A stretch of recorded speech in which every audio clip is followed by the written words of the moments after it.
Hey, what's up, guys? Welcome back to Not a Film Critic. Today we're going to be reviewing Marvel's Eternals. Marvel's Eternals.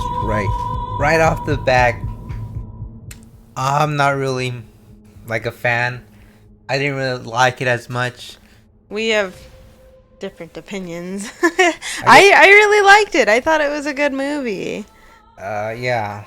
So right off the back, let's just get into it. So, what I didn't really like about it, I felt like it was slow, like a very slow paced movie.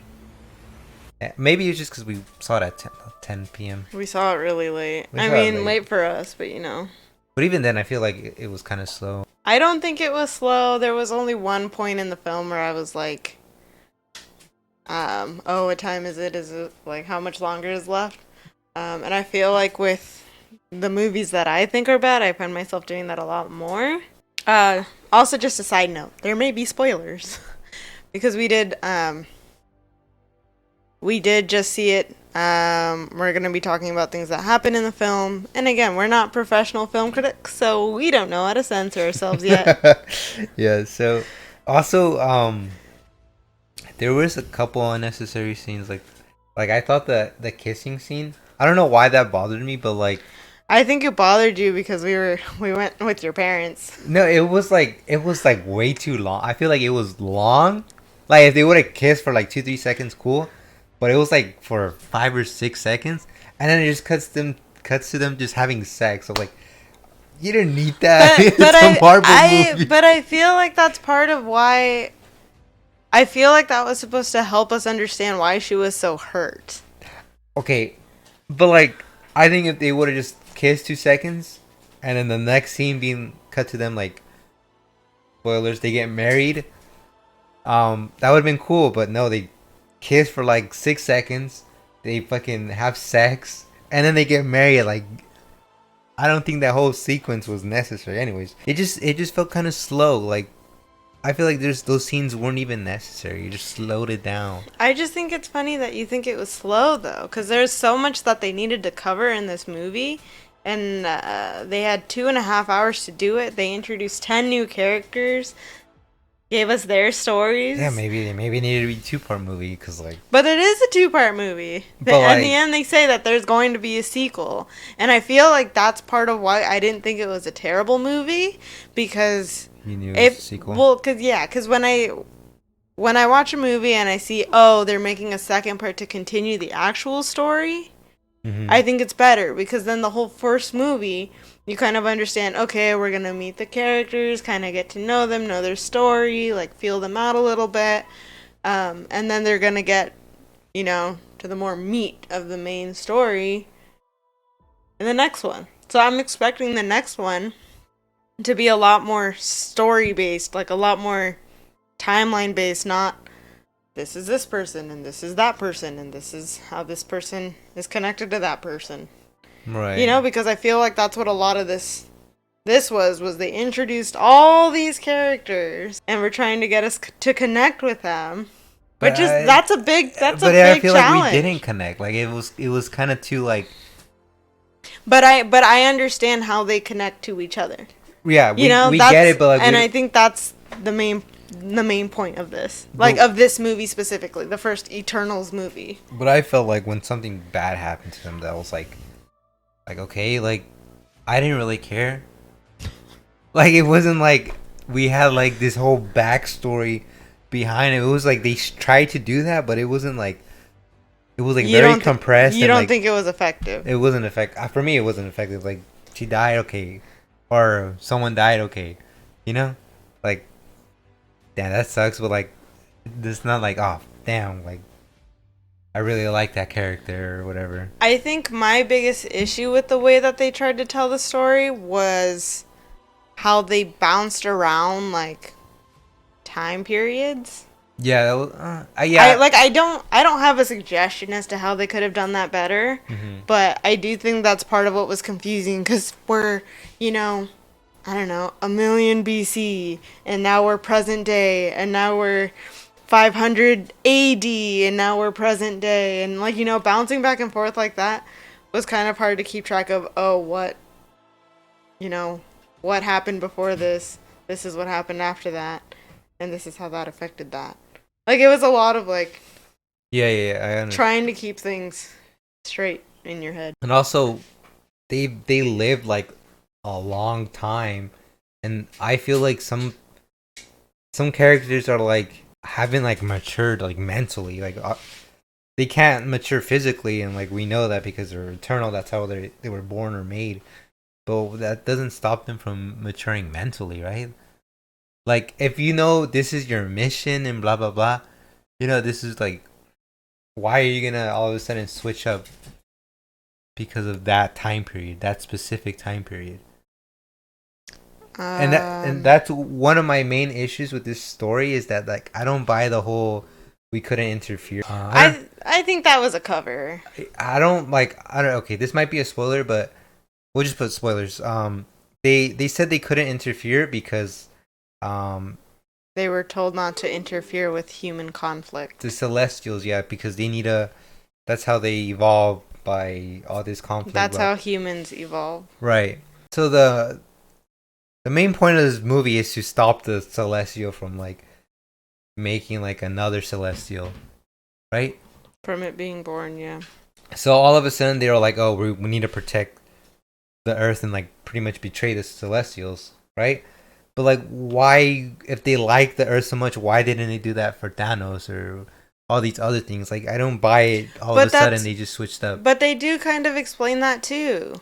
Oh, Because that's part of why Cersei and Ajax were like, "Oh, this planet's different." They were able to wipe out half the human race and bring them back in snap of a fingers. Like it's not like they didn't feel for the human race throughout the whole movie. They were conflicted and they each had different point of views and they each had their own different breaking points. Like throughout the whole thing you see Cersei, she cares right from the beginning about humans. Ajax, she was like, yes, but like this is my mission. This is what we're here for, whatever. Icarus never saw that.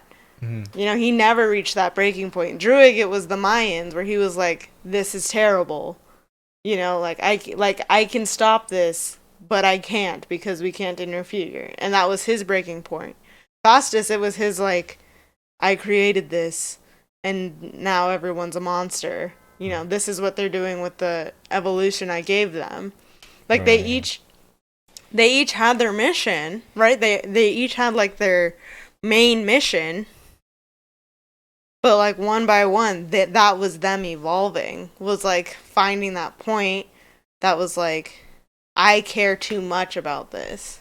Like I have to step back from my main mission because I don't think it's working. Yeah, I mean, it makes Like sense. But I think the movie was good in the way that was a overlying theme too. That was something for each of them too. Like this movie had a lot to unpack for the 2.5 hours it had. And that's why I agree with the audience score on Rotten Tomatoes. Like I think this movie was a solid 8.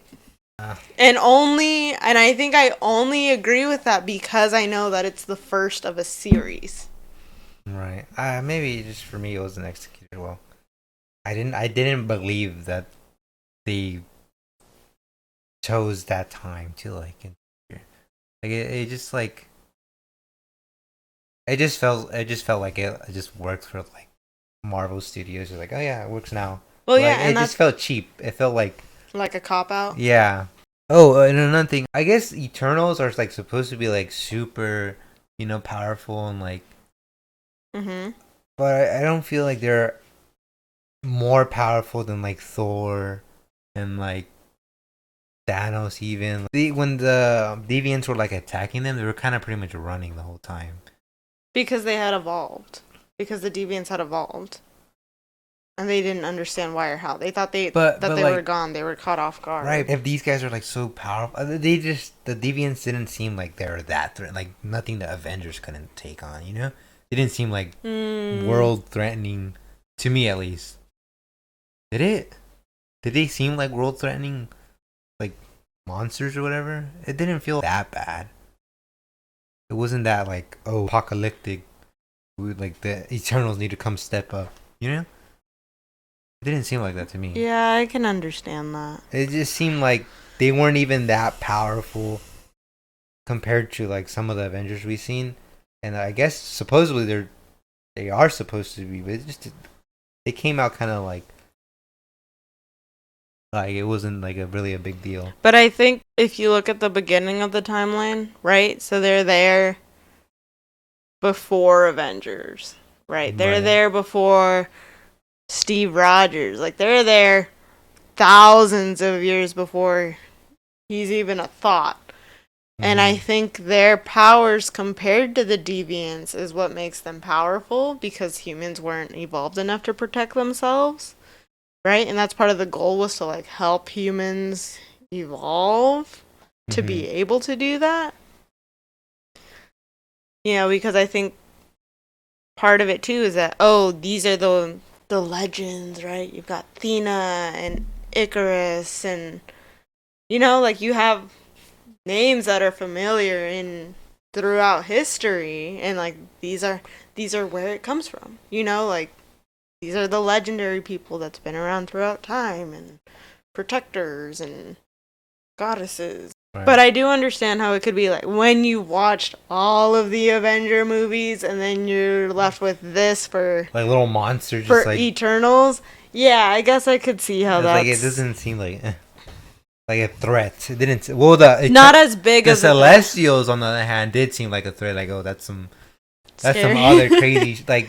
I think they did the Celestials like how they look and like how they seem kind of like menacingly almost in a sense because they're so big. They did that really well. Just I didn't even like the deviants. They just seemed like little monsters, like Another Iron Man another or little Thor alien can just like, they didn't Just go seem like that bad. boop. It's not like they had like some crazy powers either. I think the craziest power though was that They can absorb. that they That could was just one of them though. Yeah, well, he was Spoilers. he was absorbing it and giving it to the other ones. Oh yeah. Right? And I think that's what was kind of the most scary part for the Eternals was that someone who I used to fight alongside, You're right? fighting them. You're pretty much fighting them, Right. not just fighting them, but like a blend of like Mm-hmm.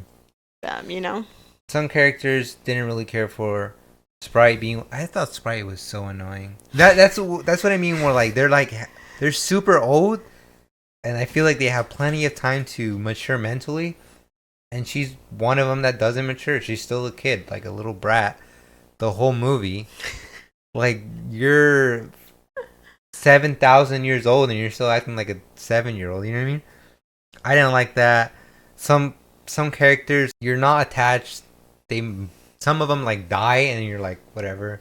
I didn't really know you for that long. I cared. Okay, what about was it Ajax? Ajax. Like she died. Like we know that was like the mother, but like it was like quick. We didn't really know her like character development. It just showed like a couple clips. But I feel like part of her character development was in the memories that they shared with the other ones. Like right after they find her dead, Sprite's like, this is, they're dancing in her kitchen. Yeah. Mother figure, that's cute. I just felt like that part was too quick to like show the bond. It was way too quick and it didn't like But marinate. they do it throughout the movie. That's what I'm saying. Is it's a lot of piecing it. Like this is a movie you'd have to pay attention to and make all these connections with to like really understand.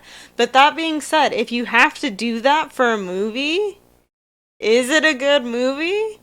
Like I mean I like movies like that, and that's part of that's just what I like. But obviously I can understand why some people aren't going to like that. Because it's like, I felt for Ajax because she's the mother figure, because I saw the way Sprite interacted with her and the way Cersei interacted with her, and then the conversations with Icarus, like, because I can, like, pull that and I understand how it connects. But if you're, like, trying to process everything, you don't really want to have to pay attention. You want, like, a straightforward Marvel movie. Yeah. Like, I can understand why someone might not like this one. Yeah. In terms of it being the next Marvel movie. Like, I don't feel like this is your typical, Marvel right copy paste. Yeah. Like, it's not this typical, like, story format for Marvel. But I think that's part of why I liked it too. Like I like the other Marvel films, but I did enjoy seeing something. I did enjoy seeing them do something different. You know, because I did. Yeah, it was different. It was obviously still has that Marvel comedy, but I guess it was more serious. And they were setting a bunch of stuff up. You know, Yeah. like it is a movie where they're setting up for, like, I'm expecting the second Eternals movie to be a lot more like the other Marvel movies. What else? Dane, I don't really understand what happened with him. The end, the very end. Yeah, but like his whole character, I don't really understand what's going on with him. Well, yeah, he was just kind of like a love interest because Cersei was like, Heartbroken. I think she was like ready to move on and like she wanted to, but at the same time, But she got but reminded that Icarus is out there because now he's back. now he's back, But and then like, he's gone again. Yeah, and then she's like conflicted, and like it was a whole nother little side story. But that end part, like, I don't understand what's going on with him. No clue. The end credit scene. I think my educated guess is Doctor Strange, but I could be completely wrong. I don't know who that was by the voice. But one thing is, I like how the action sequences were. Every time like some action things were happening, it was really good. I think Makari's scenes were really good too. Yeah, no, they're. I was telling Ember, the Flash director or whoever's making the Flash movie they definitely need to take notes on this one because the whole how they made her like run fast or how they made that speed look was really good. That was well executed. Ways she was moving and whatever, I thought that was like really good. Obviously, it did look kind of CGI, but it looked real for the CGI. Like, I'm not expecting it to look yeah, it's 100%. But I like the way that they did that. They made it look really good. But the fighting was good. Everything was good about like the action. I enjoyed the cast. I enjoyed the cast that they chose. I don't know if they needed names like Angelina Jolie and Salma Hayek. Not at all. I don't think they needed them. They did not need but I still think they did, like, well for their roles. But I do feel like they just kind of picked them because they're them, Or maybe it's because like the director likes working with, because there's like some directors that just like working with certain actors only. Maybe that's but I feel like these are not like typical characters, but like we've seen Angelina Jolie play characters like Thena. Which one? Is it Salt? Yeah, like Salt's the one that comes to my mind for that. Salma Hayek, I feel, is like a more mom, like comforting character. You don't see her and think, oh no, it's a villain. You think like, oh, like, you know what I mean? Yeah. Like she does motherly things, right? Mm-hmm. Yeah. I see that. Comedy was all right. Some parts were really funny. Other parts were like it was cheesy, but I liked it. Kingo's pretty funny, and his partner Karun. He was pretty funny. I mean, they're like, I thought they were the highlight of the movie. Like when the comedy wise. That was my least favorite. Really? Yeah, I didn't like that at all. At all. No.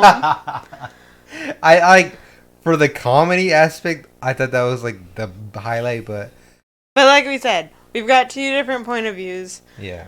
Two different opinions. But let us know what you think. Did you watch the movie? Yeah, I give it. Now that I think about it, I'll probably give it a 7. Or maybe 7, 6.5, 7. I don't think it was an 8. I thought it was kind of like a cop out. I gave it an 8 for the setup. Let us know what you guys think of the movie if you guys decide to check it out. And let us know if you have any other thoughts or or who was that at the very end? Yeah. With the katana or whatever. Any other insights? Let us know what you think. All right. Make sure to drop a like if you like. If you didn't, drop a dislike. Let us know. Bye.